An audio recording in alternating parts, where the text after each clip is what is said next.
sa ating programang APAP Batangas, usapang pangkapayapaan, usapang pangkaunlaran.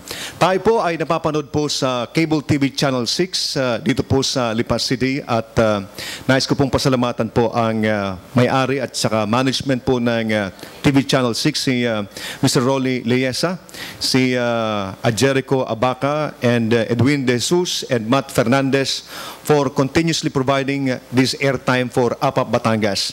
At tayo po ay galing din po sa Blue Sapphire, sa harapan po ng Fernando Air Base. Ito po ay napakagandang restaurant dito po sa harapan po ng Fernando Air Base Hotel and Restaurant.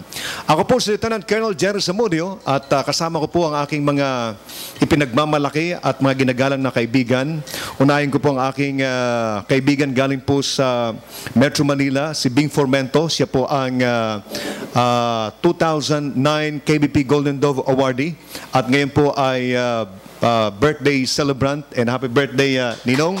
Siya po ang Ninong ng APAP Batangas. And then we have also President Ped Calao, ang President po ng Chamber of Commerce and Industry. Si past President Ding Andal ng Rotary Club of Lipas South. Si Director Maramparo ng Rotary Club of Lipas South, and Attorney Mar Panganiban, ang aking kumpadre, at si Attorney Jean Asa, ang ating pong senior advisor po ng mayor po ng Lipa, Mayor Sabili, and si Meds Kahanding ay isa po sa mga opisyal ng Philippine Action for Social Responsibility, at kasama niya rin po ang kanilang presidente na si Linda Perez. At kasama din po natin ang ating kaibigan galing po sa ABC5 and may-ari din po ng Southern Luzon Inquirer, si May Magsino. Thank you very much, May, for joining us. And then si Butch Nares po, ang president po ng Federation ng Urban Poor dito po sa Lipas City. At ngayon pong umaga, mga kaibigan, ay very relevant and very timely ho ang pag-uusapan po natin, sapagkat alam nyo, ito yung gustong-gustong pag-usapan po ng mga taga Batangas.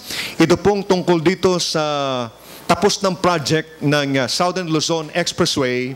Ito pong kalsada na kumukonekta ho ng Calamba at saka ng Santo Tomas. Pero ang problema ho, until now, ay nakasara po ang nasabi ng project. Kaya ngayon pong araw na ito ay minabuti po naming imbitahan mismo po ang Chief of Staff ng ating pong Congressman ng 3rd District po ng Batangas, si Congressman Sunny Collantes. At nagkataon po na ang kanyang Chief of Staff ay ang kanyang napakagaling na anak na si Attorney King Collantes. Magandang umaga sa iyo, Attorney. And kasama din po natin ang President po ng Southern Luzon or South Luzon Expressway, galing pa po ng Metro Manila, para lang maging kasama po ng ating palatuntunan ngayon, si President David Isaac. Sir, magandang umaga po sa inyo. And of course, yung kasama natin last Sunday sa programa natin, si spokesperson Alma Tuason. And ang Deputy Commander po ng Civil Relations Service ay kasama din po natin, si Colonel Rolando Junco. At yan po ay sa security side ng ating palatuntunan. So mga kaibigan, welcome po sa ating programa. And bago tayo magsimula, gusto ko lang muna pong i-congratulate po ang commander po ng Air Education Training Command, who is newly promoted to Major General, si Major General Gregorio Macapagala. So, sir, congratulations po sa bagong star sa inyo pong shoulder. So, siguro hingi lang po na tayo ng opening statement galing po sa ating guest, galing po sa SLEC, si President David Isaac. Sir, magandang umaga po sa inyo, and kumusta po ang SLEC po ngayon? Sir, ito lang, bukas lang po natin. Ito na sa inyo. Magandang umaga po sa inyong lahat. Maraming salamat po sa pag-imbita nyo sa amin. Ito ay isang pagkakataon para sa amin para may explica kung ano ang talagang nangyayari dun sa SLEX, kung bakit yung portion magmula Calamba hanggang Santo Tomas ay hindi pa nabubukas. Samantalang ang tagal-tagal ng tapos niyan. Ang sabi po ng marami, very near but so far, no? Ang lapit pero ang layo, hindi madaanan na po. At ako po'y narito para ipagpaliwanag kung ano ang tunay na dahilan dito. So ituloy na ho natin na ano ho ba talaga ang problema? Bakit until now ay sarado pa rin ho yung project na yan? Kasi mas masakit ho sa mga taga Batangas at saka, lalo na po sa Batangas dahil nakikita yan na alam nilang sarado, tapos na, pero pagdating doon sa dulo, parang saradong-sarado na hindi mapasukan. Anong problema ho? But until now is close pa rin yung project na yan. Unang-una po, nakikita ko yung kahalagahan nitong kalsadang ito because it connects the SLEX to the STAR. Ano po? At ang mga motorista natin ngayon, kailangan nilang lumabas sa National Road para makapasok ulit din sa STAR para tuloy-tuloy hanggang Batangas. Ang ating pong mabuting congressman na si Congressman Collantes, no less, had to deliver a privileged speech sa Kongreso about 3 weeks ago yata yan, Attorney King, ano? Nakita ko po doon ang talagang serious ang mga taga Batangas na bakit ito ay hindi pa nabubuksan samantalang napakaluwag niya, ang ganda. 5 minutes lang po ang inyong travel speed, travel time as compared to 45 minutes kung national road po kayo, no? Marami pong mga trabahador ang nalilate sa opisina, ang mga produkto galing sa mga industrial companies ay hindi may deliver on time. At marami po. So, ang tunay na dahilan po dito, hindi po siguro lingid sa inyo na mayroong temporary restraining order na in-issue ang Supreme Court.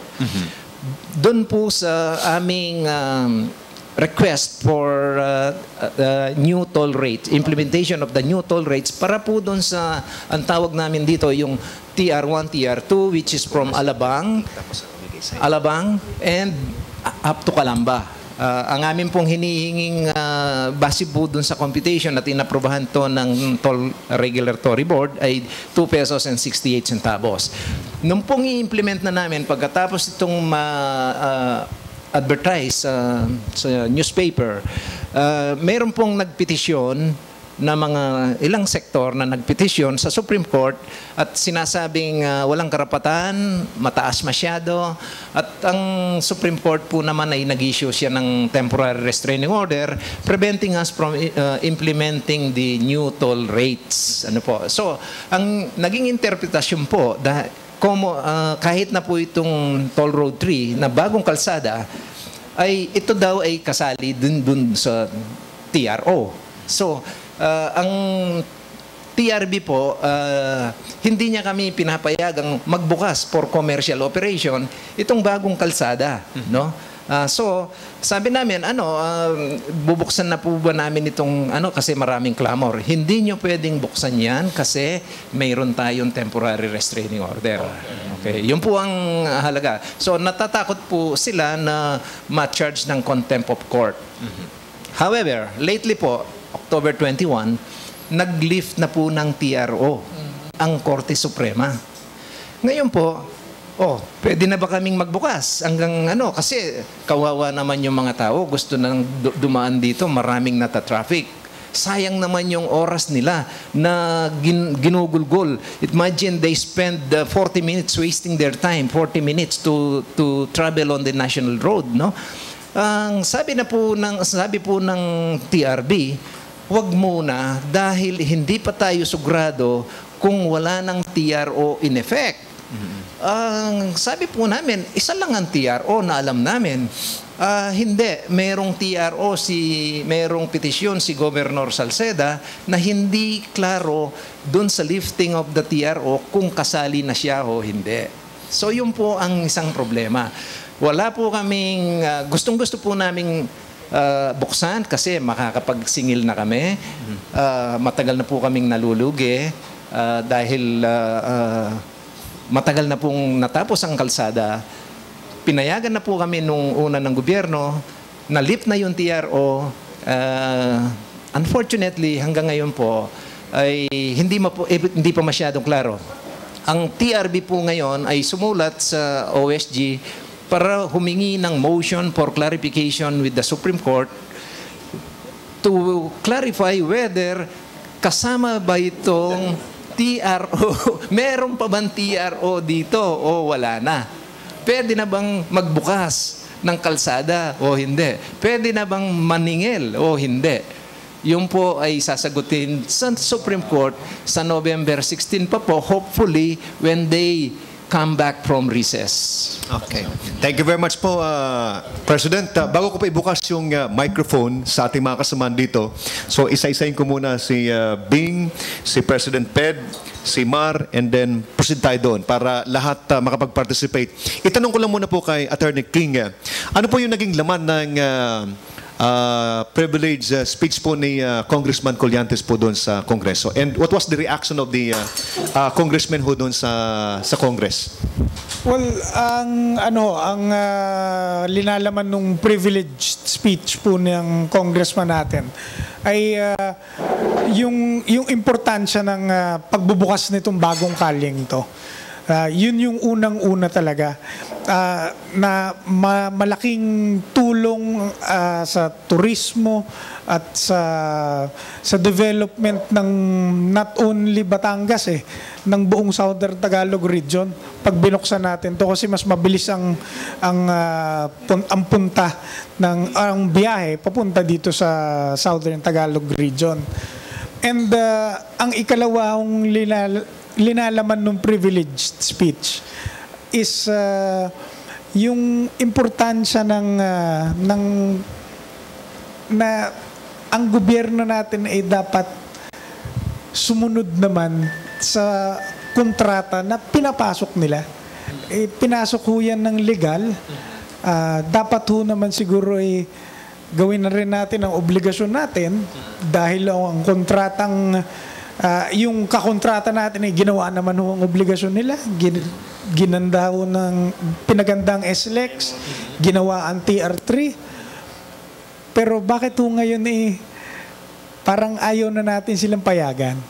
Parang bina-violate na natin ang kontrata.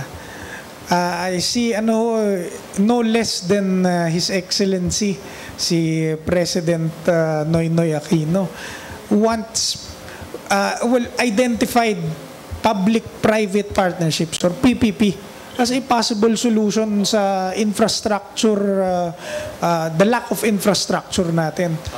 Paano ho natin paano naman ho natin makukumbinsi ang private sector kung ang nakikita ho ng private sector ang gobyerno mismo ang hindi sumusunod sa kontrata. So yun ang linalaman nung privileged speech, no? Hindi ho namin question ang legality ng TRO. Siyempre Supreme Court ho yan ang realm nila. Dapat ho talaga sila na dyan. Hindi rin ho namin question ang fixing ng toll rates because that's the TRB's job. Pero sa amin para ho sa ikakabuti ng ikatlong distrito ng Batangas at sa kabuong Batangas na nga rin, gusto namin mabuksan na talaga yan. Thank you very much, Attorney King. Bing? Kitang-kita na ang problema at ang solusyon. Dahil, Attorney, malinaw na wala ng TRO. Ibig sabihin, ang nagkokontrol ngayon sa pagbubukas ay ang TRB. So, bakit natin isasama doon sa TRB itong katatapos na proyekto? Kung baga, parang tapos na yan Ibig sabihin, kadugtong na lamang ito. Wala nang kinalaman, tumatakbo na itong linyang ito. So, ibig sabihin, ihahawiin mo na lang yun. Hindi nakasama actually sa TRO yun Maliwanag So, ibig sabihin, ginagawa ng TRB gagawin nila sa mga tao, parang ginagawa na iba-bargain nila para maitaas nila yung toll rate. Yun siguro ang kanilang gagawin. Hindi ko po gustong pangunahan ng TRB dito, Mr. Ding Formento. Pero kami po sa aming parte, kami nalulungkot na itong napakagandang kalsada that would really ease up the traffic along the national road, because when we open this Santo Tomas Calamba link, marami na pong mga private vehicles na dadaan dito. At yung mga public transport siguro ay ang matitira dun sa National Road dahil maraming sineservisyo ang mga kumpanya along the National Road. Ano po? So kung wala na po yung kakompetensyang mga private cars, luluwag pong masyado doon sa yun po din ang Totoo po yun, totoo po yun. Ngayon, actually po, mga kasama, tinawagan po kami ni Secretary Almendras, meron po tayong national crisis tungkol dun sa gasolina. Ngayon, dahil dun sa, hindi ko sinasabing meron na ngayon, it's forthcoming kung walang solusyon na magagawa tungkol dun sa pipeline na yung pipeline from Batangas to Manila po that transports the fuel. Ang mga eroplano wala pong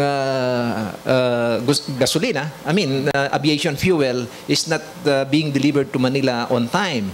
So pinakiusapan kami kung pwede raw ba kasi ita-transport po by tankers yung fuel na pwede raw bang gamitin muna yung TR3 at para sa ganon hindi sila ma-traffic at saka madali ang biyahe po.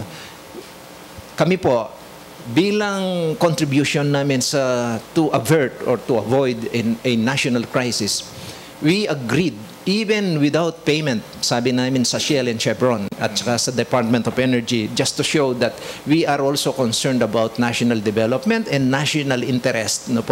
Pinapayagan po namin, wala silang babayaran, padadaanan namin yung kanilang mga tankers para lang yung mga fuel requirement po ng ating mga eroplano ay hindi ma-delay sa kasi imagine na lang po natin kung anong maging epekto niyan.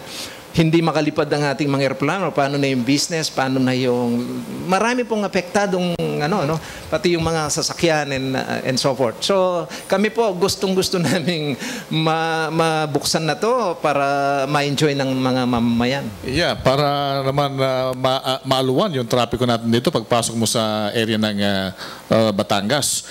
Ang sumasakit tuloy sa isip ng mga tao, magkano ang katanungan? At magkano ako riyan? Paano ako riyan? Para buksan yan. Yun siguro nakikita natin dahilan dyan Komisyon, bago magkano 200% ang itinaas ng toll fee. At pag binuksan ito, paano ako riyan? So, thank you very much for that, Ninong. Ang President po ng Batangas Chamber of Commerce and Industry, si President Ped Canaw.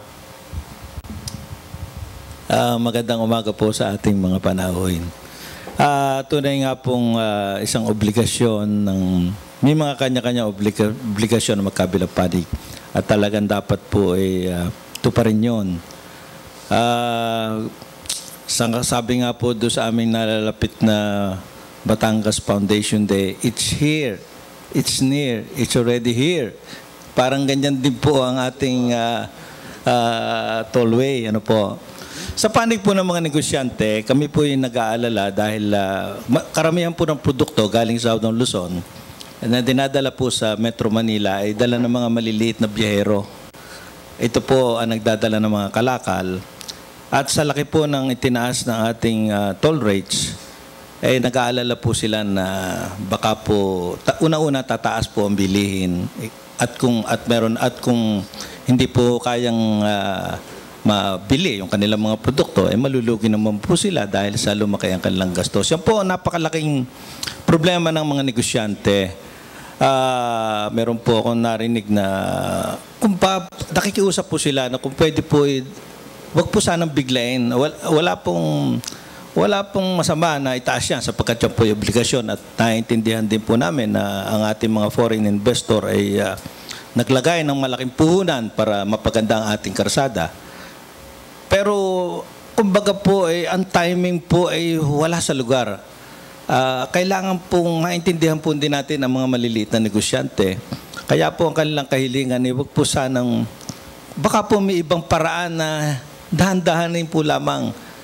Yun lang po ang masasabi ko bilang panig ng mga negosyante. Pwede ko bang sige. Okay na. Magandang araw po sa atin lahat. Ako po ay meron lang suggestion o concern dito sa ating Star Tollway. Star Tollway ba ito? No? SLEX. SLEX Station Padec. Kasi ang natatandaan ko ay gusto ni Pangulong Noy na isang matuwid na daan. At ayaw niya ng baluktot na daan. Pero ito yata nagawa dito sa parting ibaan ay parang baluktot. Kasi maraming aksidenteng nangyayari. Maraming may namamatay, isa, dalawa. Pero hindi pa tayo naaalarma doon sa mga isa, dalawa namamatay. Pero itong huli-huli ang aksidente na nahulog na bus ay parang nakaka-alarma na at nakalima na agad. Parang wala ba tayong project o gagawin para malunasan ito?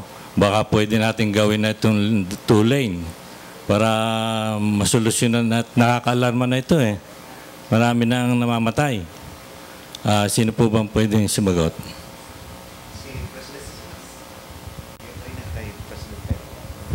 Okay. Maraming salamat po dun sa mga tanong ninyo. Napakagandang mga tanong at kailangang mabigyan ng sagot. Ano po? Unang-una po dun sa toll rates. No? Gusto ko lang pong ipaliwanag kasi maraming sa ating mga kababayan ang hindi pa masyadong naliliwanagan kung ano ba itong 250% na toll increase. At ito ba'y pasakit sa ating mga kababayan? Ano po? Unang-una po, akala po ng marami, kung tayo ay nanggagaling ng Makati at papunta po tayo ng Batangas, papasok po tayo doon sa Skyway, sa Magallanes o kaya sa C5. Pag nakakotse po kayo ay tuloy-tuloy at pag kayo ay lumabas ng Calamba, isa lang po ang nagbabayad. Doon lang kayo magbabayad. Ang babayaran po ninyo, 87 pesos. Ngayon, ano po? Doon po, ang gusto ko pong ipaliwanag, doon sa 87 pesos na inyong ibinabayad, paglabas niyo ng Calamba at may ang naningil, yung SLEX, ang 65 pesos po noon ay pumupunta sa Skyway, hindi po sa amin. Ang 22 pesos lang po ngayon ang pumupunta doon sa SLEX sa paggamit ng kalsada na almost 30 kilometers. Ang binayad po natin doon sa Skyway, kahit ibaba o sa ilalim, Skyway pa rin po yun. Citra po, Citra Metro Manila ang operator po noon. Ano? Akala po ng marami na yung ibinayad na 87 pesos magmula Magallanes hanggang Calamba, yun ay tataas ng 250%. Okay? Hindi po tama yon. Ang tumataas po, ang tinataas, yun lang po 22 pesos na ginamit ninyo magmula Alabang hanggang Calamba. Kung i-divide po natin ngayon, yung binabayad ninyong 22 pesos by 28.6 kilometers, ang binabayad po natin sa kasalukuyan na toll rate na tinatawag is only 76 centavos. Ito pong rate na 76 centavos, magmula po ito noong 2005 or 2000 something. Ano po. Kami po, nung ginawa namin ng kalsada magmula noong 2006 at natapos na early 2009 and 10, nung base ho sa aming kontrata, pwede kaming mag-charge nung initial toll rate sa bagong kalsada. Ano po, na walang public hearing. Ang amin pong napagkasunduan na toll rate ay 2 pesos and 73 centavos actually. No po? 268 po ngayon, 2 pesos and 68. Yun lang po yung 243% kung percentage ang ating pinagkokomputan. Yung 22 magiging 76 pesos. So, ang idinagdag po natin, 54 pesos ang idinadagdag. Kung susumahin po natin yung magkanong itinaas, magmula doon sa 87 pesos na ibinayad natin, as kumpara dito sa babayaran ngayon, inclusive of the 65 of Skyway, and 76 pesos for the SLEX, 141 pesos po. Ang idinagdag natin, 54 pesos lang. That is only 56%. na in-increase natin dun sa dating binabayaran from Magallanes to ano. Hindi po yung 87 times 300 or 2 times 250 at talagang katakataka yun at magugulat ka kung yung 87 ang imumultiplyin mo ng 250 magiging 260 pesos. Imagine, babayaran mo isang one way, 260 pesos. Hindi po yun tama. Hindi po totoo yun. So, ang gusto ko pong ipaliwanag din, kung ito pong SLEX ay hindi namin ginawa at hindi namin in-improve, yung cost of traveling po ng ating mga ultimong mamamayan na maliliit na negosyante, mas mataas ang magiging cost of traveling kung ang kalsada ay hindi ginawa. Noong pong ginawa namin, mas kumikita pa sila na, well, intangible po, hindi nila mararamdaman yon dun sa value of time na na-save nila at saka dun sa vehicle operating cost na tinatawag. Kikita pa ho per trip ng 100 pesos per vehicle ang ating mga motorista as compared kung hindi namin ito ginawa. So, gusto ko pong i-emphasize yun na mas advantageous po na ginawa namin itong kalsada sa mga ating mga motorista. Sir, ito bang paggawa nitong old SLEX highway ay under a particular contractor or kayo mismo sa SLEX? Ang South Luzon, ito pong kumpanya namin na South Luzon Tollway Corporation, ito po yung investor. We provided the funds. And then meron po kaming O&M company, yung Operations and Maintenance Company, ang pangalan po nun, Manila Toll Expressway System. Nagkataon ako rin po ang presidente ng kumpanyang yon. Kami po yung Operations and Maintenance. We're going to operate and maintain this for the next 25 years from today. Naitanong ko lang po yan, President, kasi baka pwede ho na matingnan yung alam ko na natanggap na rin po yung na-accept na po yung project niya, but siguro pwede pa rin mabalikan. Doon ho sa mga portion ng mga bridge sa mga tulay, bigla hong lumiliit, may mga 3 or 4 o ata yan na lugar na siguro napansin naman ho ninyo na pwede ho itong maging pwede ho magkaroon ng aksidente dito dahil pag daan nyo doon sa may bridge, biglang liliit ho ng kaunti. Siguro pansin nyo po niyan, baka pwede ho na ma-expand ng kaunti para sa ganun ay maiwasan po natin yung aksidente. Good na until now, wala pa ho na aksidente. But siguro sa mga motorista natin, yun na rin ang palagi nilang napapansin, yung biglang paglit po ng bridge ho. Okay po. Mabuti na banggit nyo yun at napapansin nyo rin pala yun. Doon po sa ating mga geometric standards na tinatawag, yun po ang tama siya, tama. Yung shoulder po nung bridge, ang ating sinasabi, mas makitid po sa international standards ang shoulder ng bridge kaysa dun sa shoulder nung kalsada. Kaya po medyo mixi. Ang difference lang po nun, 2 pie po. 2 feet. Pero gagawan po namin paraan yun at para hindi siya masyadong nakakabigla. Maraming salamat po doon at kahit na po geometrically, based on standards, wala pong diferensya yun. But for the sake of safety, we're going to look at that matter. Kasi kung tatanungin po siguro natin yung mga motorista natin, yan ang talagang isang problemang nakita nila na maging sanhi ng aksidente. So kung gusto niyo pong i-confirm yan, pwede ho kayo na informally mag-survey doon sa mga motorista natin para makita na it's really indeed a problem sa mga motorista natin. So ang aming pong Deputy Commander po ng Civil Relations Service.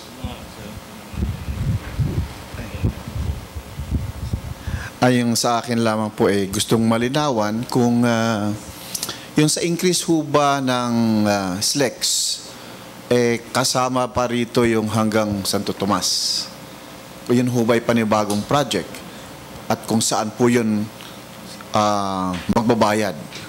Yung project po na bago para mapagduktong yung SLEX with that of sa Star Tollway po. Magandang tanong po yan. Yung pong rate na pinag-uusapan namin na pinitisyonan sa Korte Suprema, yun po yung 2 pesos and 68 centavos, para lang yan hanggang from Alabang to Calamba. Ano po? Yung pong ang pag-develop po or pag-determine ng toll rate is based on the cost of the project. Noon pong inaprubahan ng TRB yung toll rate namin na 2.68 pesos per kilometer, hindi po kasama yung cost of the project for the toll road 3. Dahil po ang wisdom po doon or the argument there is wala kang karapatang maningil para doon sa hindi pa ginagamit.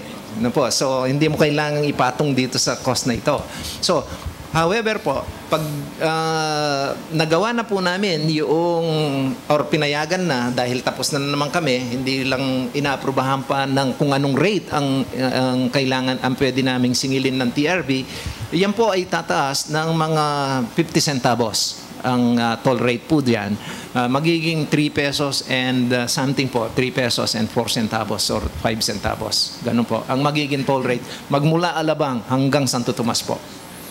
Thank you very much po, Pres. Si Attorney Jean Asa, baka mayroon pa kayong gustong tanong sa ating bisita, Attorney? Wala na po akong gustong maitanong at sa palagay ko naman ay na-explain ng gusto ni Mr. David ng SLEX ang ating pong problema dito sa ating tollway. At gusto ko lang pong batiin ng happy birthday si Ding Formento. At it's really a privilege and honor that we have invited Mr. David and Attorney Colliantes para po maibigay nila ang tunay na kaliwanagan ng ating problema sa SLEX. Maraming po salamat. Thank you very much, Attorney. And si Attorney Mark Panganiban? Yeah, after. Good morning po sa ating lahat, sa ating mga guests po, lalo na kay Attorney David, kay Bing, at saka kay Attorney King. At sa atin mong mga tagapakinig. Mr. David, for point of clarification lang po muna. Kasi alam ho namin, naunawa namin yung mga legal intricacies nitong kasong ito. Kanina ho may sinabi kayo na nagkameron nga ho ng TRO at ayaw kayong payagang buksan itong SLEX, particularly itong TR3. Ang point of clarification ko ho muna ayaw kayong payagang buksan, magbukas, o ayaw kayong payagang magtaas? Okay. Ang eksakto pong maganda po yung tanong. Ang sagot ko po doon, hindi pa po kami pwedeng magbukas commercially, open for commercial operation, which will include collection of toll fee. Opo. So, ang maliwanag po yun, sa clarification natin, doon sinabi nyo kanina, pinipigilan kayo magtaas, pero hindi kayo pinipigilan magbukas. Ang opening po, pag sinabi pong commercial operation, we will open it with the collection of a toll fee. Yeah, opo. So, pinipigilan po kami doon. So, technically, hindi ho kayo pinipigilan magbukas. Opo, pwede namin siyang buksan kung gusto namin. Ano po? Pero clarification nga po yan. Ang gusto ko pong iklaro doon, since po wala kaming approval from the TRB to open it, we cannot also get an insurance for it. Yes, so, pag wala po kaming insurance for the road, hindi po namin siya pwedeng buksan. Dahil anything that will happen within that stretch will be our responsibility. Tama po yan. Unawa po namin yan. So, thank you for the clarification. Sa follow-up question po, so kayo na rin ho may sabi, ramdam ninyo at unawa ninyo ang hirap ng mga tao dito sa Batangas, lalo na sa Southern Tagalog na gustong gumamit yan. Talaga pong, ang ramdam namin ay kami na iipit sa dalawang batong nag-uumpugan eh. So, ang akin hong sanang, this suggestion, kung po pwede, wala ho bang pwedeng paraan sa inyong side na mabuksan itong TR3 at pwede nang maningil kung po pwede doon sa pwedeng acceptable, hindi yung inyong ipinipetition muna para lang ma-relieve ang problema ng mga taga-Southern Tagalog at matulungan din ninyo tulad ng sabi nyo kanina na magamit yung TR3 at makatulong din sa ating mga businessman. Ang point po, hindi ho ba tayo voluntarily o sa moto proprio natin na tayo, sige, alang-alang ho sa ating mga tao, mahal natin ang taga Southern Tagalog, ay buksan natin ito at mag-propose tayo na ito na lang muna ang sisingilin natin para hindi nag-o-object yung mga ibang parties, para ho accommodate natin ang pangangailangan ng taga Southern Tagalog. Isa hong point din na para isa na rin lang hong tanong, nabasa ko rin ho doon sa diary yun na dahil nga ho dito sa problemang ito, may proposal ata o may balak ang inyong company na magkameron ng mag-savings. Ano? At ang isang nabasa ko nga ay baka bawasan daw yung mga lightings. Ay, sa tingin ho namin, napakadelikado ito. Pag ito ho, lalo na ho sa gabi, sana ho naman, kung ito ay isa sa cost savings move ninyo, sana po na huwag nang may sama yung pagpatay ng ilaw o pagbawas ng ilaw sa ating expressway. No? Okay. Ang Toll Regulatory Board po, wala pa ho silang official na ibinigay sa amin para buksan namin itong kalsada. Pag wala pa ho yung toll rate na yon at saka yung toll matrix na tinatawag kung magkano ang kailangan pwedeng singilin, hindi po kami pwedeng maningil kahit isang sentimo. Kaya po itong pakiusap ng Department of Energy at saka nitong Shell and Chevron na because of for national interest reasons, hindi po kami, kahit na sila ay gustong magbayad ng 50 pesos bawat kilometro, sabi namin, hindi namin kayo sisingilin dyan dahil hindi kami pwedeng tumanggap ng bayad. Dahil ang Korte Suprema, ang sabi ng TRB, baka tayo ma-contempt of court. Yun po ang ano. So hindi kami pwedeng maningil kahit na gusto namin. Marami pong volunteer. Magbayad kami dyan kahit 5 piso per kilometro. Kasi i-computein po nila yung kanilang waste of time.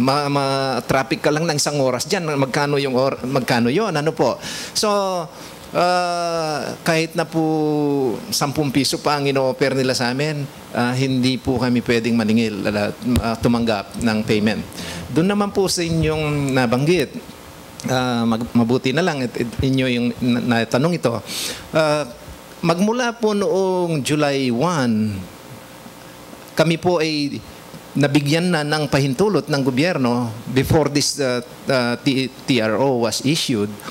Hanggang ngayon na hindi kami nakakasingil, ang aming pong nalulugi na ay mahigit na 800 million pesos na po.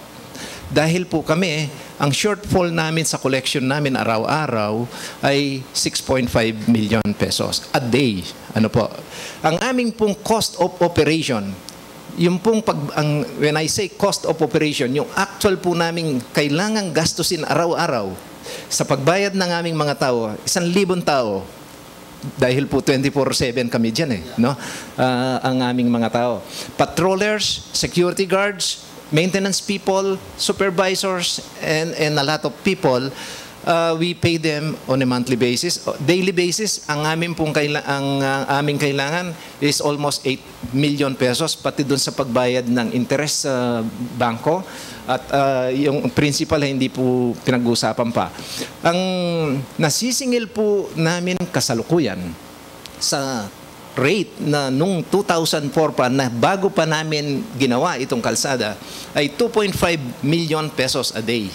Ang amin pong kailangang masingil para ma-recover namin yung investment namin, makapagbigay kami ng tunay na serbisyo na required under our contract, ay dapat po nasa vicinity kami ng more than almost 9 million po ang aming ano. So, therefore, we have a shortfall in collection. That's why sinasabi po namin, nalulugi kami ng 6.5 million per day.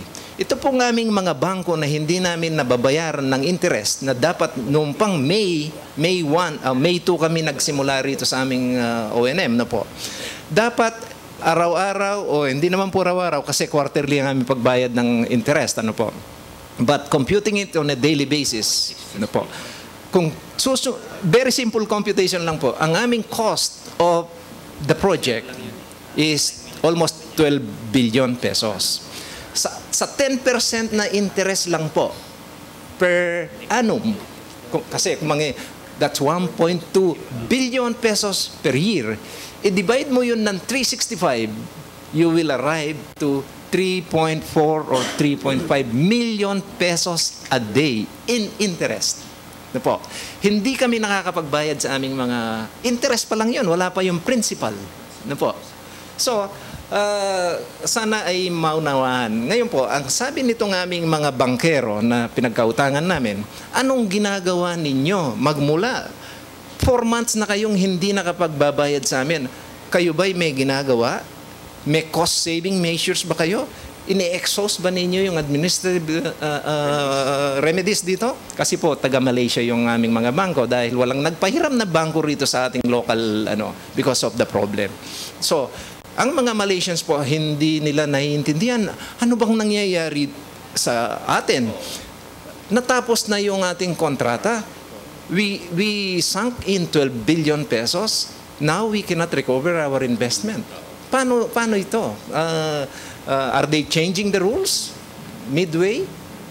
So, yun po yung sinasabi ni Atty. King kanina, we have to honor the sanctity of our contracts. Otherwise po, wala tayong maiimbitahang mga investor rito sa Pilipinas kung hindi mo marirecover yung idinala mong pera na in-invest dito sa ating country. Ang estado po ng ating infrastructure, kasi ako isang civil engineer at matagal na po, buong buhay ko sa engineering na ako sa roads and ang status po natin ngayon in terms of infrastructure ang Pilipinas, out of 134 countries all over the world na sinurvey, ang status po natin pang 118 tayo sa pinakabulok in terms of infrastructure. Kung wala pong infrastructure, walang investor, walang development tayong asahan sa ating walang turismo, walang progress, walang economic, walang poverty alleviation na mangyayari. Dahil yung pong nasisingil ng gobyerno, hindi sapat para makapagpagawa ng kalsada. Siyempre po, may priorities ito. Una, social services muna, hospitals, education. Ganun po. So, infrastructure is not the priority sa kanila. Thank you very much po, President. Attorney, susunod magtatanong muna si May para lahat ma-accommodate. So, ang sunod mo magtatanong ay si May ng Southern Luzon Inquirer at correspondent din po ng ABC5. Sir, medyo marami na po, malaking amount na po yung pinag-uusapan dito sa pagtataas ng toll fee. Palagay niyo po ba merong politics involved kaya napipigil kayo? Hindi ko po masabi yun. I'm not political science aficionado na po. I want to believe there is none. Yan din po ang tinatanong ng aking mga Malaysian partners. Kumbaga, ine-explain ako, bakit sabi niya, ang gobyerno is willing, the administration of President Noy has been pronouncing in papers that we're going to honor the agreement. However, why is the judiciary, sabi ko meron kaming 3 branch of government dito na meron pong legislative, sila congressman, judiciary, at yung executive department. Pag sinabi po ng executive at okay, sinabi naman ng judiciary, hindi okay, hindi po okay. So, yun lang po. Dapat sana siguro po ay talagang kailangang magkaisa po ang ating branches of government for the progress of the economy, for the interest of the majority. Thank you very much, President.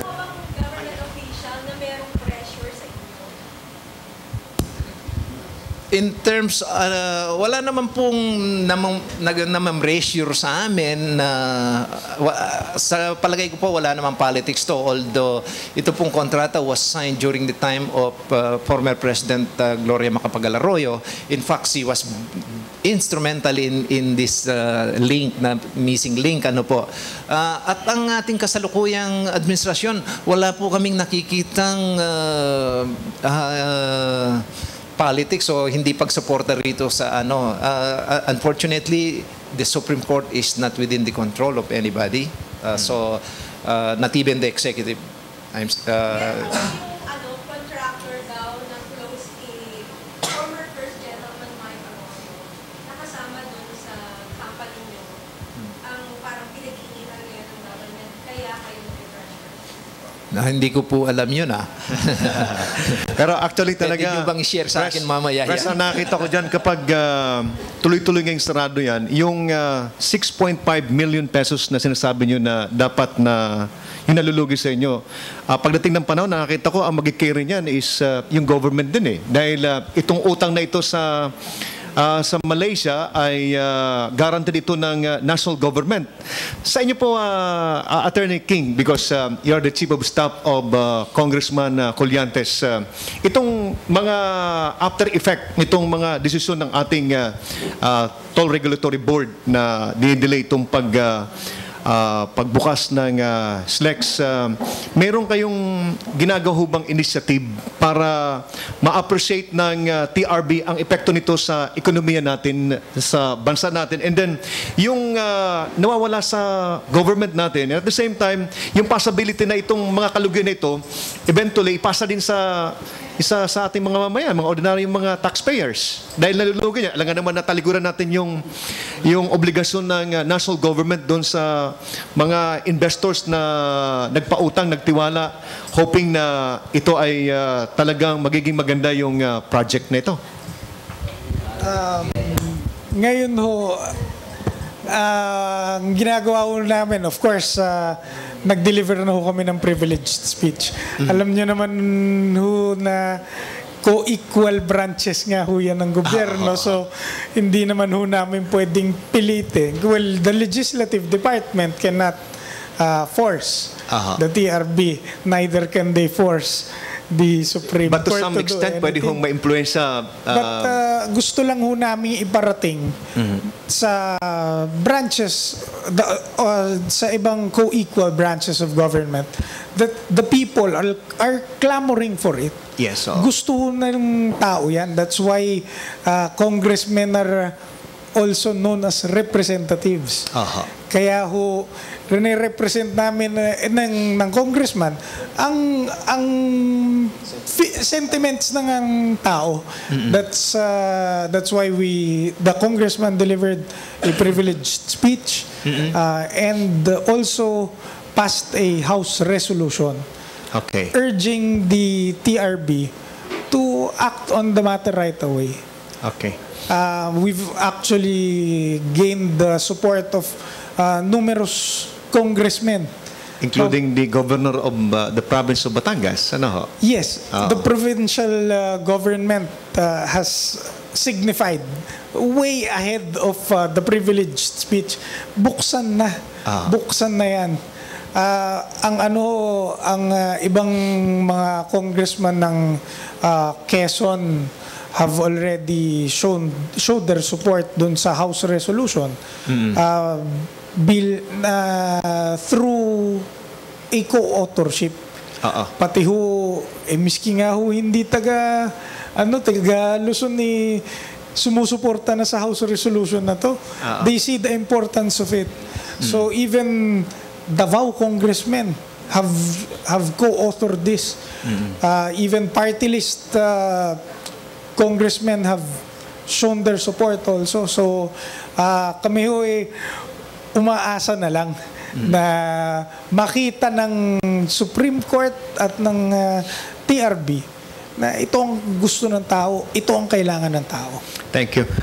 Bago ko ibigay yung microphone, sir, kay Ding, Past President Ding Andal, itanong ko lang muna, Attorney. Anyway, sitting na muna para at least tuloy-tuloy pala. Then mamaya mag-second round tayo para tapos na yung... Hello. Okay. Yung sa tanong ni Jerry, yung pagbabayad ng Pilipinas, ang pagkakaintindi ko dito, Alma, ito'y walang sovereign guarantee. Walang sovereign guarantee ang kontratang ito. Subalit doon sa mga sinasabi ni May kanina, ito ba'y may political pressure? Wala naman akong direktang naririnig tungkol dito, May. At unang-una, ipapaliwanag ko lang na ako'y sugo ng Philippine Institute of Civil Engineers sa ating Regional Development Council at saka ng Rotary Club of Lipa South sa Regional Development Council. At tayo po ay sumasali diyan sa Economic Committee at saka sa Infrastructure Committee. Ang atin pong nakikita dito, obserbasyon bilang isang pribadong sektor, ay magbago na tayong administrasyon na naman ngayon pagkatapos ng ating national election. Ang TRB ay isang inter-agency body na binubuo ng iba-ibang national line agencies. Kaya may mga bago-bagong tao, may mga ilang bagong tao na na-appoint dito. At siguro maaring isa ito sa nagiging dahilan. Kung mayroon mang sinasabi ni May na political pressure, maaring ito'y doon lilitaw. Kung mayroon mang ibang interest, maaring ito'y doon lilitaw. But sa kabuuan, ang inyong pinag-uusapan sa ngayon ay ang aking nakikita ay ang ahensya na tunay na may mandato para mayroong mabilisang aksyon na magawa dito ay ang Toll Regulatory Board. Ang Toll Regulatory Board, dapat sila ay magkaroon ng mabilis na aksyon sapagkat sila yung arm ng ating executive government para ma-implement ang ating development through this project. At magkaroon lang sila ng mabilis na judicious na desisyon ay siguro kung ang kanila namang desisyon ay magiging ang batayan ay tungkol sa ikabubuti ng mga tao, ay mahirap naman sigurong basta i-challenge ng kahit sino sa alinmang korte. Ang importante lamang dito ay magkaroon ng mabilisang tamang desisyon ang Toll Regulatory Board. At sa akin Mr. Isaac David, siguro ang amin lang concern, gaya ng sinasabi ni Jerry kanina, Colonel Zamudio, ay yung mga kumikipot na bridge, yun kasi ay halos isang lane na sumala. Kaya yun, Mr. David, yun ang aming nakikita. At ito'y eventually, pagka dire-diretso na yung gamit ng traffic, ay potential source ng risk. Ito ang nung monitoring ay principal na unang nakita namin. At saka ilang safety factors, gaya ng yung optical barriers in between the islands, doon especially yung pag-akyat ng dito sa TR3. Siguro, at doon ay naobserbahan din natin, mayroon tayong pinapasukan na pag galing dito sa Lipa, ay papasok tayo ng isang toll booth. Lalabas tayo ng Tanawan, isang toll booth. That is for the Star Tollway. Pero pagdating doon sa Makiling, ay mayroon na ulit tayong toll booth for the TR3. At mayroon na uling toll booth sa Calamba. Sa mga tuwid, bago makalabas ng probinsya, makapasok ng Metro Manila, may 4 na toll booth. Aside from the toll booth na dadaanan pa doon sa Manila. Kaya ito siguro ay kinakailangan pagtingnan nating mabuti at maagapan bago pa man magbukas. At idadamay ko na sapagkat marami tayong concern at maraming nagsasalita. Yun pong towing. Yung towing within the PNCC, within the SLEX, ay yan po isang subject na kung hindi lang nagkaroon ng ganito, ay isang concern na napakalaki para sa ating mga motorista. Sapagkat precisely ang towing service ay kaya nakaraan dyan, ay nakalagay diyan, ay extension ng services ng tollway system para matulungan ang ating mga motorista. Pero kapag nagkaroon ka po ng problema sa toll road, ay nagiging problema pa ng motorista ay yung mga exorbitant mga extortionist activities ng towing services. Kay Mr. David. Okay, doon po maraming salamat po doon sa obserbasyon ninyo, and we're going to send our designers doon sa portions na sinabi, kinol nyo yung aming attention doon. Doon po sa exorbitant towing services, at kung gusto ko pong hingin ang inyong tulong at ng ating mga kasama, kung mayroong instance po na mayroong nangikil o nag-charge ng sobra-sobra sa towing sa aming lugar ay ipagpaalam lang po sa akin personally o kaya kay Alma o kaya kasing mga kasama si Alan. At ako po gusto kong paniwalaan na ngayon wala po dito sa bagong administrasyon ng SLEX, wala po ni isa sa aming mga patrollers or mga towing services who would charge more than what is required sa aming ano. Ito po ng aming kalsada, hindi nyo man naitatanong. Bawat stretch po nitong 36 kilometers na kalsadang ito is monitored by CCTV. Nakikita po namin sila sa aming opisina. Lahat ng galaw ng aming mga tao, nakikita namin. Lahat ng galaw ng mga ng mga vehicles, nakikita namin. At kayo po ay makakasa na itong pagdaan nyo rito sa aming ano ay safe and convenient ang SLEX. Thank you very much. Bago tayo magpatuloy, acknowledge ko muna po yung ating mga bagong dating galing po sa McKinley.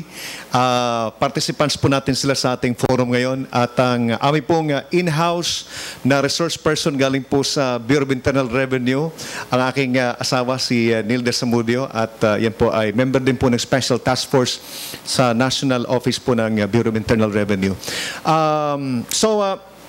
Another round ho tayo, isang tanong ulit tayo, no? But before ko ibigay kay Colonel Hungko, Sir, one time ho, meron akong nakausap ng mga kasama namin dito na ang sinasabi nila, baka ang dahilan kung bakit hindi nyo pa binubuksan itong extension ng SLEX because gusto nyo gawin itong bargaining chips para yung inyo pong demand na mag-increase yung toll rate para doon sa old SLEX highway ay maprubahan din. Parang ginagawa ho natin daw na kulatilya. What is your reaction about that, President?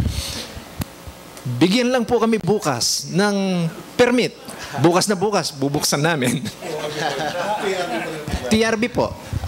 Kung masasagot po ng TRB na bigyan kami ng order, SLEX, buksan nyo to. Ito ang toll rates na itinaprobahan namin. You can go ahead, collect. No danger of contempt of court.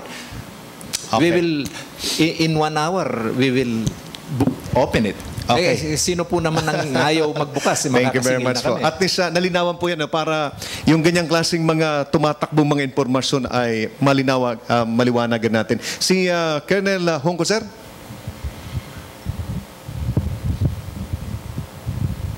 Sir, may konting katanungan. Dalawa pong aking katanungan at gusto ko lang malinawan lang ito ng konti. Una-una po, tama po ba yung intindi namin kanina na yung singil, kung sakali mapapayagan na yung increase at mabuksan na ito, ang singil po rito sa stretch from Alabang to Calamba hanggang sa yung TR3, kung tawagin ninyo, ay doon na po ang singil sa Calamba. Paglabas, tama po ba yon? Actually po, hanggang ngayon, ganun po ang nangyayari. Papasok ka sa Magallanes or C5, lumabas ka ng Calamba, dun lang po kayo magbabayad sa Calamba. Okay po.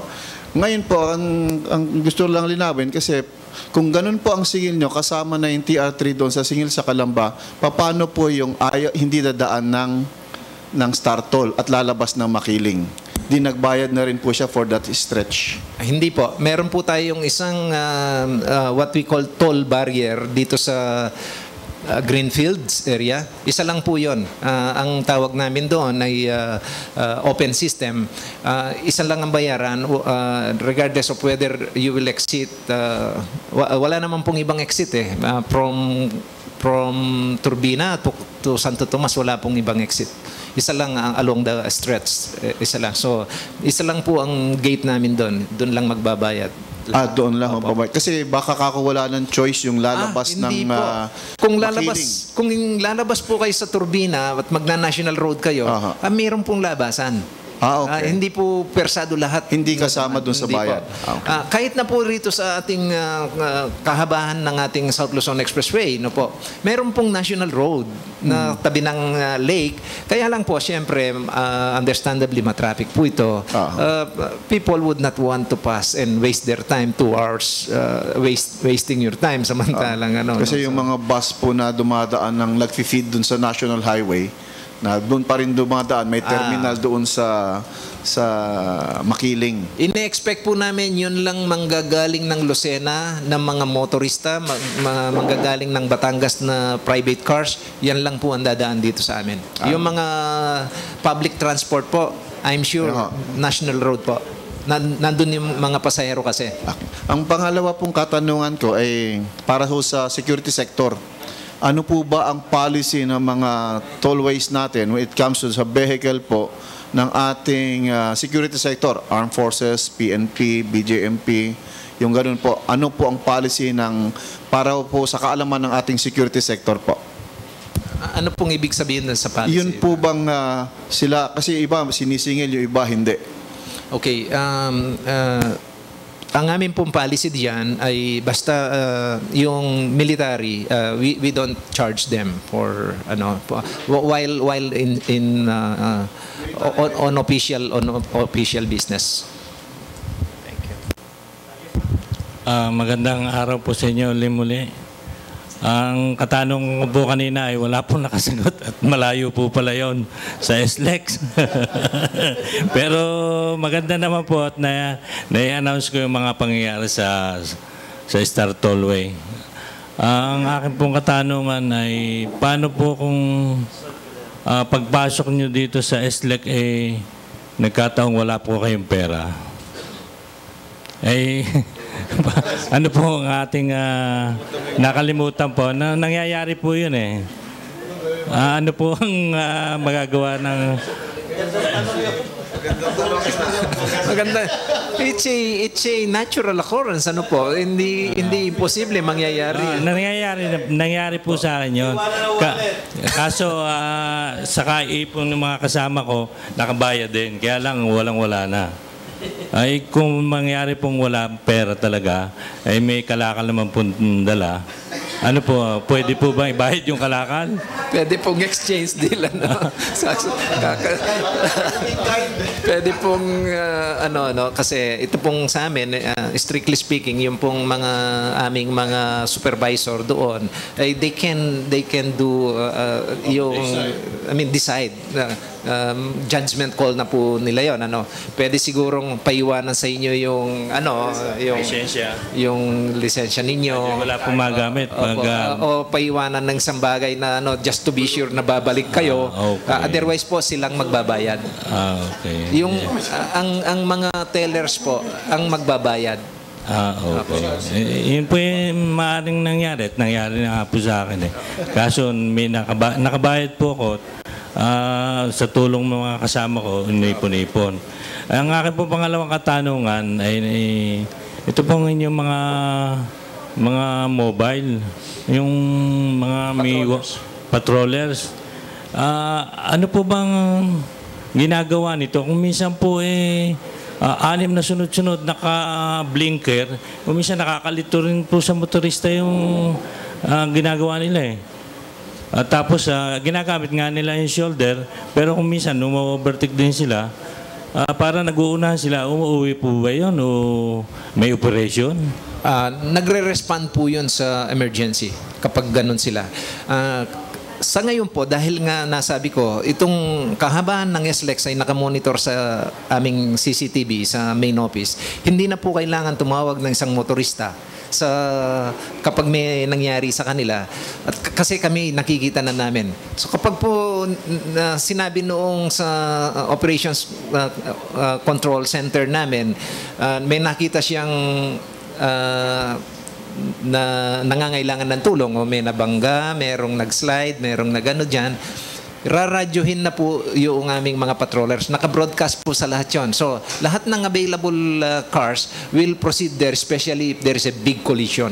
So, kailangan po, kaya makikita nyo, may kasabay na ambulansya, 3 patrol, kasi kailangan na maayos kagad yung collision. Hindi, sir, mga patroller nyo yun, yung mga pick-up.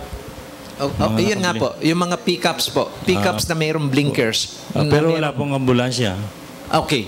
Sumusunod po ang ambulansyang doon. Kapag nakita nila, yung unang-unang magre-respond kapag sinabi niyang mayroong injured, ang ambulansya kasunod po. Okay. Thank you. Ito pong katanungan ko ay bilang isang pribadong nagmamaneho dyan sa Kwan. Pagpapunta ko po ng papuntang Maynila, ang problema po yung Alabang, Susana Heights, Alabang. Doon nag-uumpisa ang traffic. Ano po? At pagbalik naman po, it's either didiretso ko o dadaan ako sa Skyway. Pagdaan ko po ng Skyway, nagdo 2 lanes po pababa. Napakahaba po ng traffic. At ikalawa po, ay napansin ko rin po, pag rush hours, napakahaba ng pila sa bayaran. Ano po? Yun po nakaka-delay. Pag may mga appointment kami, pupunta kami Maynila, nagpapatagana na po ako ng ilagay ko na ng mga 30 minutes, doon pa lamang sa Susana Heights, na makalampas ako ng Alabang. At pag ako na may pauwi, hindi ako nagpapaabot ng alas 5 pataas. Naiipon na po ang traffic. So, at bukod po doon, pagdating ko po paglabas ko po, papuntang sa exit, kinakabahan na po ako sa turbina. Pag inabot po ako ng labasan ng mga factory, check na ko yung mata-traffic. Kaya yun po ang mga problema namin.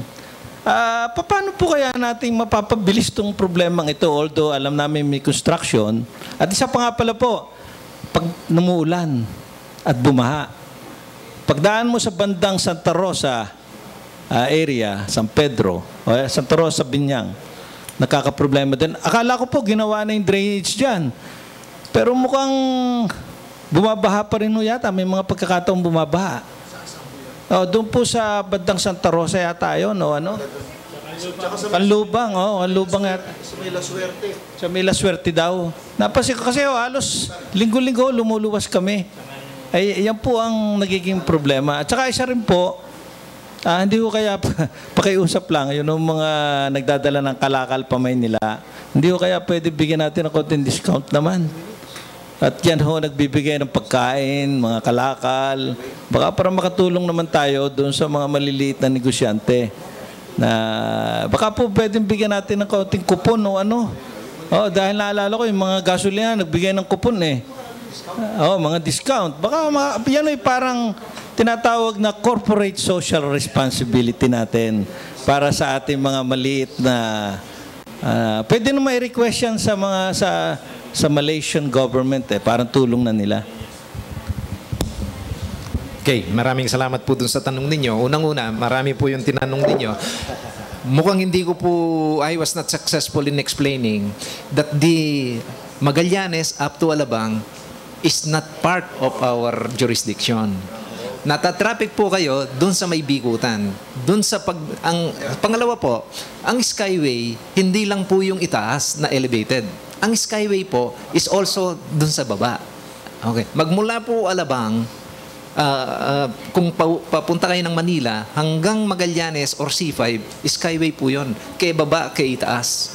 So, lahat po ng traffic, lahat ng kahit po sa mga radio station, kapag araw-araw, ako po talagang naririndi, hindi namin alam ni Alma kung paano i-explica.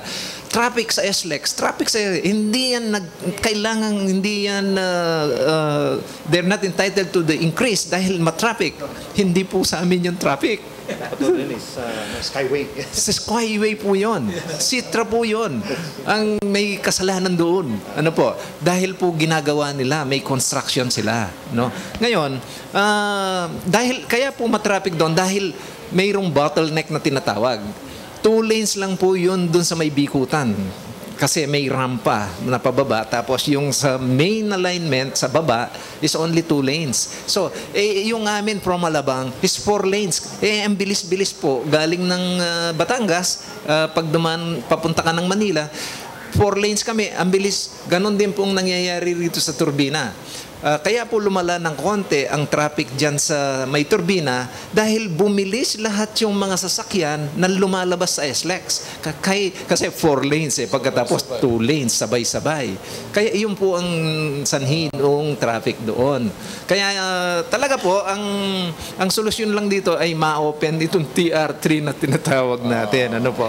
Ngayon po, doon sa inyong sinasabing drainage, ano po? Meron po kaming problema doon sa drainage, doon sa outlet. Yung pong mga ibang informal settlers na yung outlet noong box culvert doon ay binahayan po. So hindi namin sila matanggal. Si Alan po ang mayroong si Alan po ang naka-assign doon. Matagal na po ninyang problema, hindi nila matanggal yung mga squatters doon sa along the waterway. Kaya po nagganon. Ngayon po, doon naman sa discount na sinasabi nyo, ayan nyo po, pag-uusapan namin ito sa management bilang corporate social responsibility, sinasabi ninyo, marami rin po kaming binibigay na corporate social responsibility dahil, for example, Red Cross, sinasabi, Mr. David, itong aming pang ito sa mga ating mga kababayan na hindi pwede bang ilibre nyo kami? Libre. Yung pong, marami pong nakikiusap. Yung Muntinlupa, yung Bureau of National Penitentiary, nakikiusap din po, pwede ba kaming may libre na ganito kasi palagi ang amin. Pwede po yun. So ito pong sinasabi ninyo, in fact, yung mga jeepneys ay aming bibigyan ng discount at saka yung mga buses. Thank you very much. Acknowledge ko lang po yung magandang may-ari po ng Blue Sapphire. Dean, magkaway ka naman dyan at gusto ko makilala ng ating mga televiewers. Yan po ang magandang may-ari po ng Blue Sapphire. Okay? And magtatanong ka rin mamaya, Dean, ha? Okay, tigi-isa na lang tayo para patapos na kasi tayo. Nag-overtime na tayong kaunti. Jerry, introduce ko lang si Dean as the President nominee of Rotary Club of Lipa South. Wow. Congratulations. Okay. Attorney David. Engineer David. Alam niyo ho ninyo, ngayon ko lang po naliwanagan yung sinabi niyo tungkol doon sa itinaas na mukhang natatabunan kayo ng mga negative information sa inyong positive drive na ito na yung porsyentong itinaas ay hindi 200%. Sapagkat katulad ko po, nasa broadcast ako, pero dumarating sa aming impormasyon ay taliwas ng mga sa sinabi niyo kanina. So, ibig sabihin, kulang po kayo ng information drive. Kaya, at hindi ko na po palagay ko pahabain pa dyan, itatanong ko lang ang paniningil natin sa SLEX. Bakit ho may iba-ibang categorize pa sa paniningil nyo? Kotse, sa truck, sa mga kung ano-ano, iba-iba ang presyuhan nila. Sa Amerika po kasi, sa ibang bansa, pagpasok po ng highway, isang bayaran lang po yun. Malaki, maliit, malaki, kung anong klase sasakyan, isang klaseng uri lang bayaran lang po. Tulad ng pagpasok mo ng gate San Francisco, $2 lang yun. $2 lang yung pagpasok nun. Ngayon, naging $5 na yata. Kahit anong uri na sasakyan. Bakit po dito sa atin, iba ho ang presyo ng kotse hanggang sa pataas na sasakyan? Ano pong dahilan? Patay ka ngayon, Ninong, dun sa mga bubayad na mababa. Ganda pong tanong. At hindi po lahat ng tao ay naiisip yung klaseng tanong na ganyan. Yung pong aming toll rate ay binabase po ito dun sa nagastos. I-recover po namin yon base dun sa volume ng trapiko. Hindi nyo man po siguro na itatanong, ang volume po ng traffic na dumadaan sa ating mga kalsada, 85% ay yung four wheels lang po na kotse, jeep, kotse, ganun lang. Ang tawag po namin doon, class 1. Ang class 2 po yung mga base. Siguro mga 15% ito, 12%. Yung mga heavy trucks, which we call class 3, mga 4% lang, mga ganyan. Ano po. So, kung pong pag-iisahin lang namin yung bayad dito, yung pong nakakasira ng kalsada, yung mga mabigat. Ano po. So, kailangan, ang times 3 po yun, times 3 ang kanilang ano. Kung hindi po madidistribute doon, so, socialized na po ito. So, ang kotse, class 1. Kung piso ang bayad ng class 1, 2 piso po dun sa class 2, 3 piso dun sa class 3. So ano po yan? I think it's a socialized priced toll.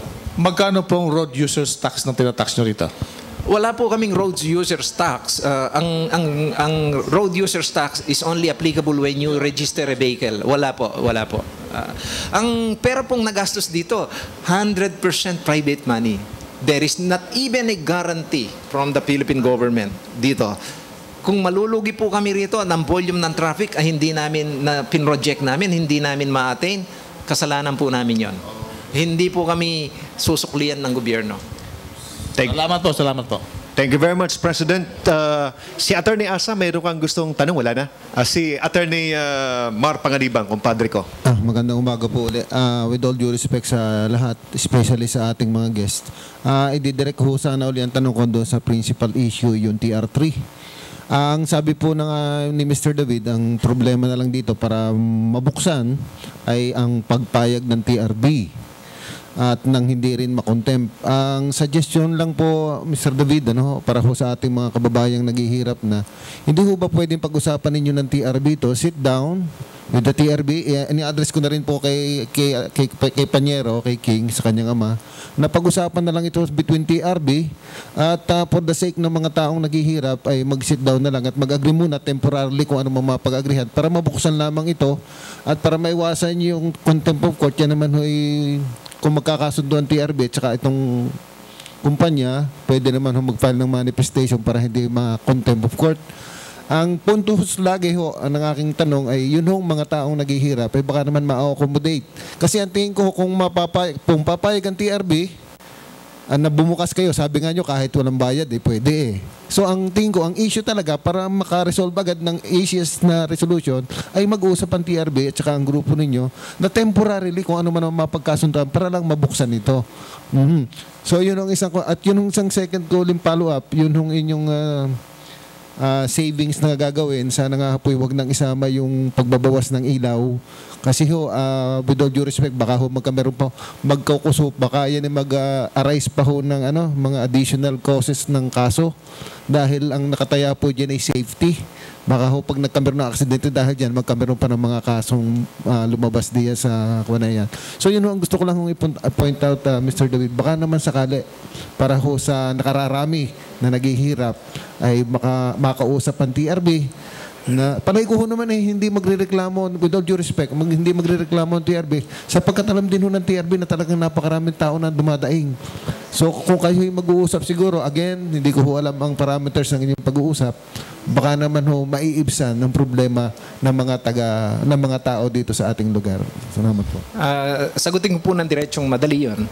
Palagay ko po ang TRB ang kinakatakutan nila ay yung mga abogadong mga kasama natin na mahilig mag-file ng petisyon, na mag-file ng contempt po sa Supreme Court, na bubutasan ng TRB. Meron ka na bang klarifikasyon sa Supreme Court na ito ay pwede mo silang bigyan ng pahintulot para mag-operate? Yun po. Kami po hindi mahirap kausapin. So, basta po, kasi kami, ang kontrata namin dito, ang gobyerno through the TRB. So, pag sinabi po ng TRB, go, we will go. Mr. David, so para ho tuloy na. Pagdating ho doon sa mga abogadong magugulo, hindi ho kami kasama ni Panyero. Ang abogado naman po ay walang magagawa kapag ang client namin ay may kagustuhan. Pag sinabi ng TRB sa mga kliyente, sa abogado niya, gusto namin ito, palagi ko wala silang magagawa.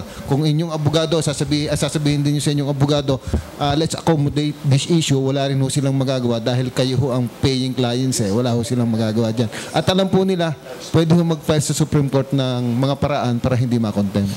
Okay. Sana po si Attorney King would be able to... Actually, nasa linya si Julius Corpus, yung spokesman ng TRB. Siguro sa kanya natin ibigay yung tanong na yan. Julius, magandang umaga sa iyo, Julius. Hello, Julius. Hindi loudspeaker lang muna natin. Paki-loudspeaker natin. Mga kaibigan, sa ngayon po ay nasa linya po si Julius Corpus, yung spokesperson po ng TRB. At, okay. Sir, baka pwede magamit natin yung ibang telepono. Ito siguro. Okay, ito yung number para once and for all, masettle na natin itong problemang ito. But habang hinihintay natin yung communication po kay Julius, siguro bigay ko na po yung microphone kay Ding para sa last question lang, Ding, ano? And then mamaya paalam na tayo kasi may mga announcement din sila, Meds at saka yung grupo ng ating arts at saka yung McKinley. Ano? So, Ding? Okay, Jerry. Akala ko magpapaalam na nga ako eh. But then, anyway, hindi pa nasagot ni Mr. David yung aking, yung isa lang parte ng aking tinanong kanina, yung sa seamless connection ng Star Tollway at saka ng TRB3, TR3 at saka nitong TR2. Pwede bang putulin ko muna sandali, Press, kasi yung line is open na. Julius, magandang umaga sa iyo, Julius. Kasama Jerry, magandang umaga sa inyo at sa lahat po ng ating mga panauhin at saka tagapakinig sa inyong forum. Magandang umaga po. Kasama namin dito yung president mismo ng South Luzon Expressway at saka yung chief of staff ng ating butihing congressman ng 3rd District ng Batangas, si Congressman Colyantes.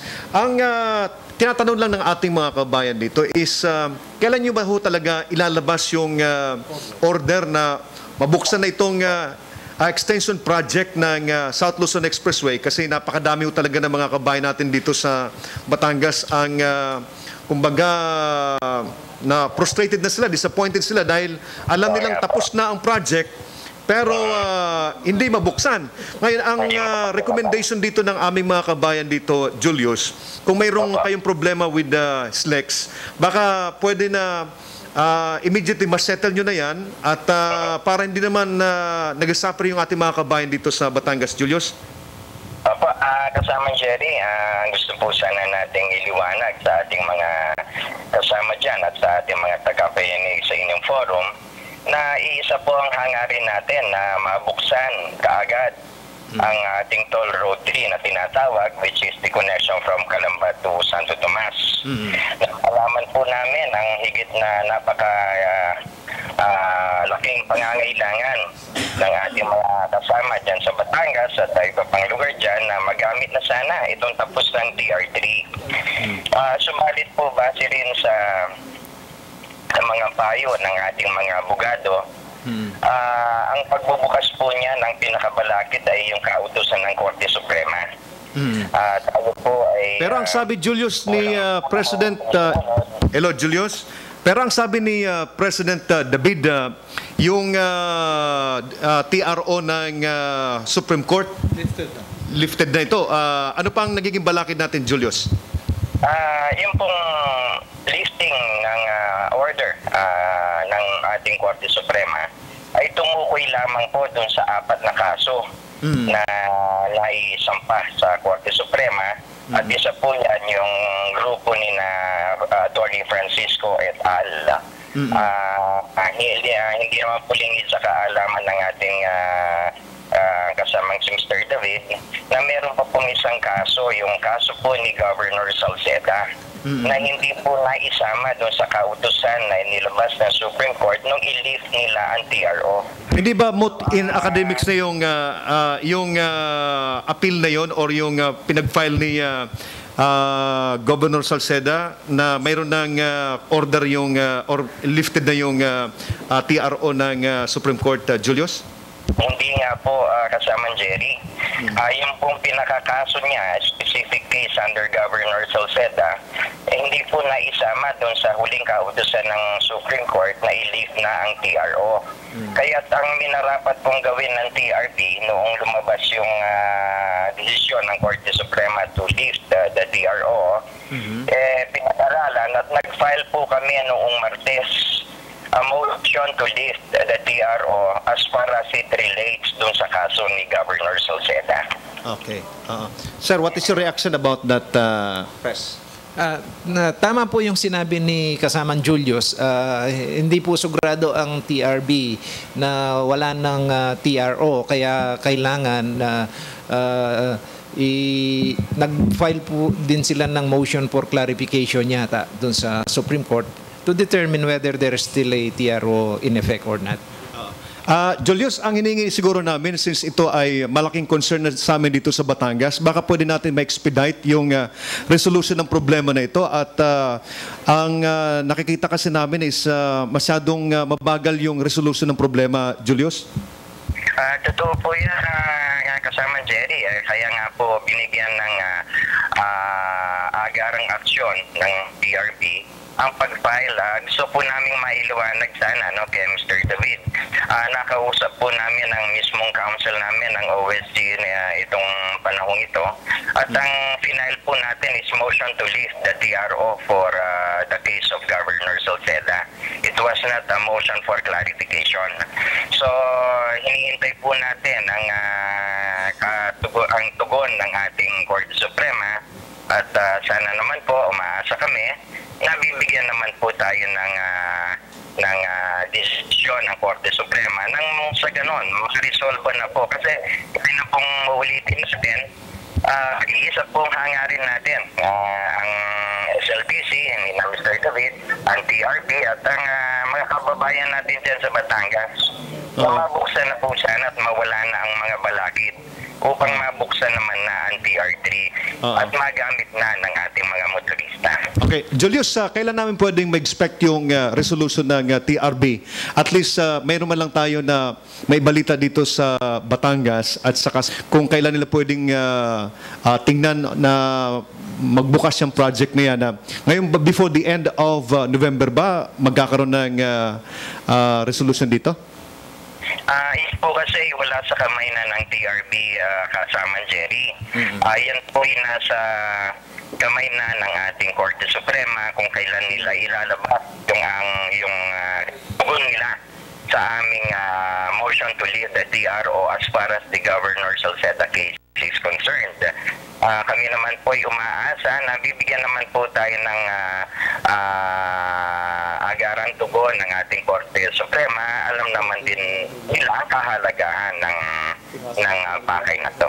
So, ano ang kinakailangan, Julius, para mapabilis ang issuance ng order ng Supreme Court? Kasama Jerry, kami po ay medyo napakaingat magsalita pagdating sa Supreme Court. Siguro po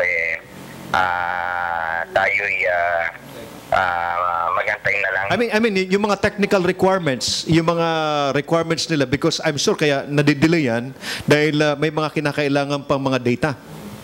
Hindi po, yun na isang motion at nandun po sa motion to lift the request namin yung lahat ng mga pangangailangan upang maipaliwanag sa ating Korte Suprema kung anong mga basihan kung bakit kailangan ng ma-lift yung TRO nang sa ganon magkaroon na rin ng resolution pati yung TR3.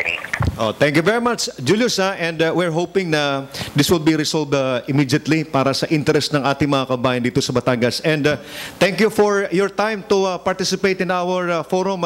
Marami tayong mga nakikinig dito, mga sectors galing sa Chamber of Commerce and Industry, sa Rotary, yung ating sector galing sa Urbanpur, at napakarami pang iba, at pati sa military. So, thank you very much for your time, Julius.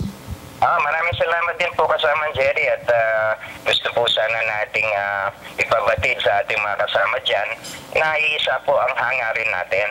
Ginawa na po natin ang nararapat at tayo'y nag-aantay na lang sa desisyon ng Korte Suprema ukol dun sa TRO that was issued for and in behalf of Governor Salceda. Pagka nagkaroon po ng resolution yan, sigurado po ako, makakaasa kayo, bibigyan po ng agarang aksyon, resolution ng PRB ang issue yan. Thank you very much, Julius. So, last question na lang kay Ding at overtime na tayo. Ding? Okay. Tutuloy ko na lang. Ang kaninang naputol kong tanong kay Mr. David ay yung bang pagpasok mo sa Tambo o dito sa Lipa ay doon ka na magbabayad sa exit sa Manila. Sa ngayon, kung mabubuksan man yan TR3, ang pagpasok mo dito, lalabas ka diyan sa Tanawan, magbabayad ka na dyan, papasok ka uli doon sa may Makiling, kukuha ka ng card, at pag-exit na uli, ay saka ka pa uli magbabayad. Isang straight lang ng kalsada.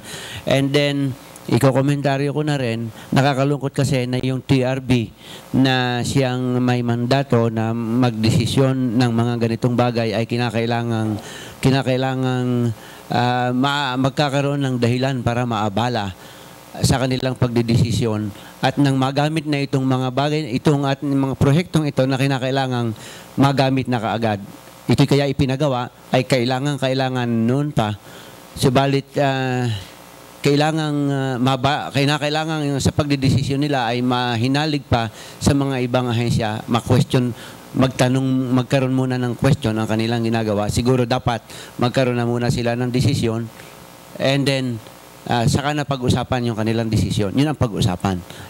Mientras ay sila yung may mandato para magdesisyon para sa mga ganitong bagay, ay di sana sila na muna magdesisyon and then saka natin, di ba? So kay Mr. David na sana yung seamless connection, yung isang bayad na lang. Okay. Maganda po yung obserbasyon na engineer po siguro kayo sa RDC, kaya po naiintindihan niya yun.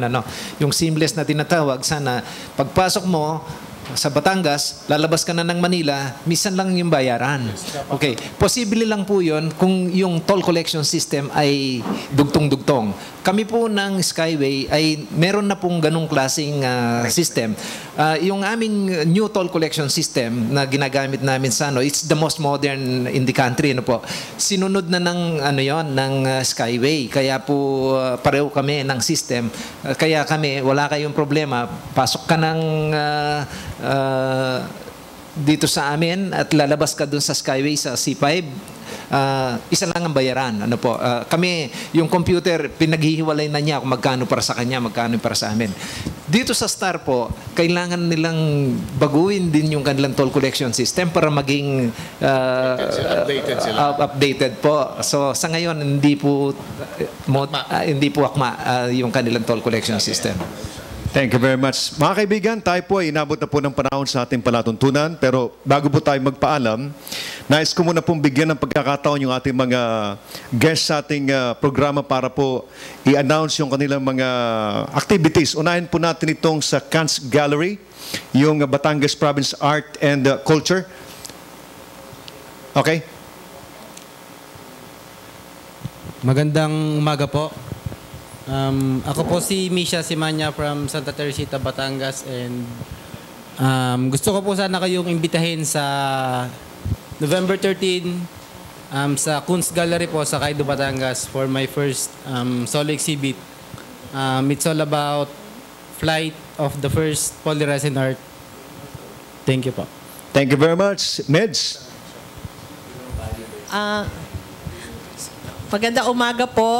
Suportahan po natin ang Up Batangas at ating pong mga fellow artists. Sa ngayon po may exhibit doon na kay George Banawa, yung pong painting. Sa susunod po ay si Misha.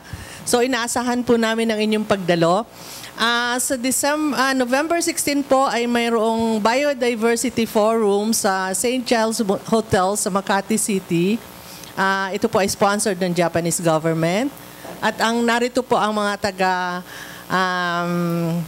children's rights. So we are promoting the Walk for Children's Rights on December 15. Narito sila. Sa McKinley? Pinakamagandang umaga po sa lahat.